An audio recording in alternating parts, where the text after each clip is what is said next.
think it'd be unfair to pinpoint it on a couple of players.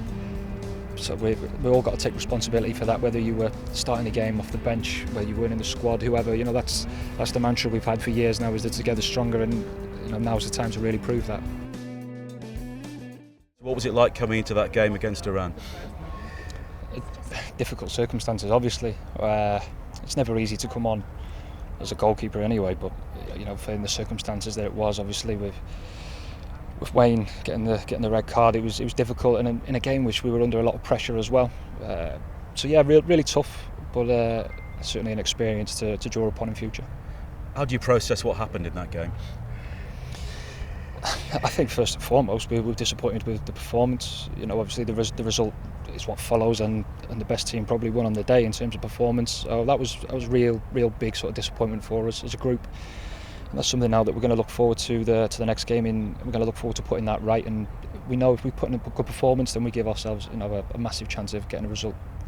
Did it take time? Did you have meetings, or were you left alone, or do you just basically try and get on with things and put it behind you very quickly? Yeah, we obviously 24 hours. It was really difficult. It was a sore one to take. It was probably more so because of the performance. But we've got a real good group of people who work in the FAW, and obviously the players and the staff as a group. We're all together. We've been together a long time. So it was difficult 24 hours. But we know that we couldn't rest on that, and we have to look forward to a big game on Tuesday.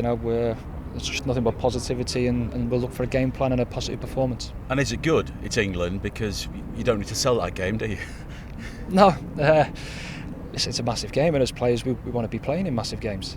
We know that you guys in the media will build it up as the derby that it is, and rightly so. But for us, it's another game, and it's an opportunity for us to try and get a win and try and get out the group, which we fully believe. We'll be going in there in a positive mood after the disappointment of the last game.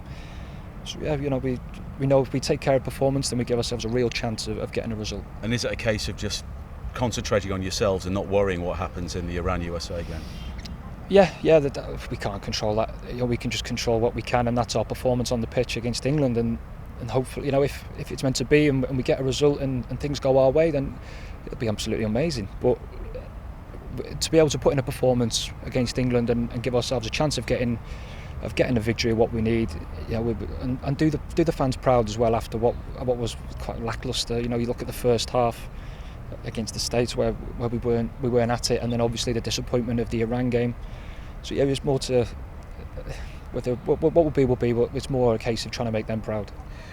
You've got obviously Gareth and Aaron, who have carried this team for a generation. You could argue they're the reason Wales have got to 3 major tournaments, but how do you get them involved in the game more?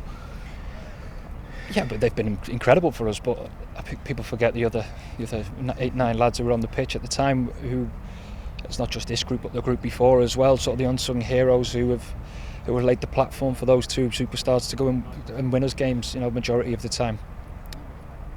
We all know that it wasn't just them two, and it was all of us as a group, as a staff. We weren't at a level where we've set in recent times, and we know that we're much better than that as a group in general. So I think it'd be unfair to pinpoint it on a couple of players.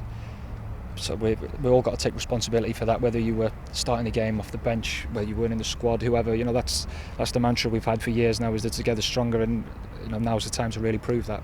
And in the Euros, you put in some remarkable performances, having not played in the Premier League. You were behind Kasper Schmeichel at Leicester. Now you are the number one there. Does that help you?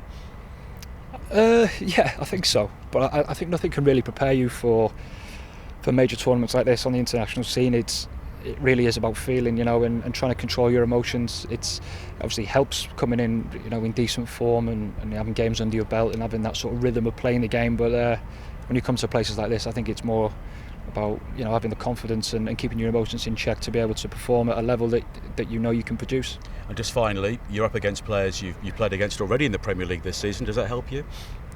Yeah. Well, I think it'd be the same for England as well. They're all very familiar to each other, aren't we? In terms of whether you play with them or against them, we all know each other's qualities and who's going to probably play in what positions, which will probably help. But no, it's a really tough game, regardless of whether you know them or not. We know the quality they have throughout the squad, and probably even people that they haven't picked. So we know it'll be difficult. But again, I've said before, it's a case of concentrating on ourselves and putting right the wrongs that we caused ourselves in the last game. Good luck. Cheers, man.